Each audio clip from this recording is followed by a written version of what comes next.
Mask తీ, ఎట్లయినా చూస్తా. బాగానే ఉంటా.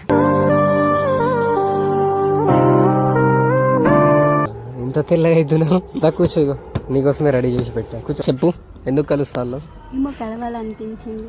ఎందుకే కొంపదీసి నన్ను లవ్ చేస్తున్నావు ఏంది? లవ్ చేస్తేనే కలవాలా? ఏమో నాకేం తెలుసు. లవ్ చేస్తేనే కలవాలా బావని, లేకపోతే కలవకుండా? ఎందుకు అంత ఎందుకు కలవాలనిపించింది? ఏమో కలవాలనిపించింది. ఎందుకు అంటే రీజన్ ఉంటుంది కదా తల్లి. ఇప్పుడు బావని కలవడానికి రీజన్ కావాలా? ఏదో రీజన్, ఏదో పర్పస్ అలా కలుద్దాం అనుకుంటున్నా అంటే ఓకే. సో ఏంది రీజన్ లేకుండా ఇది నాకు అర్థమవుతుంది. రీజన్ ఏం లేదు, అందరు అమ్మాయిలతో వీడియో చేస్తున్నావు కదా, అదేదో నాతోనే చేయొచ్చు కదా. నీతో వీడియోస్ చేయడానికి నన్ను కలుస్తున్నావా? అవును మరి. పెద్ద ప్లానే చేసినావు నువ్వు.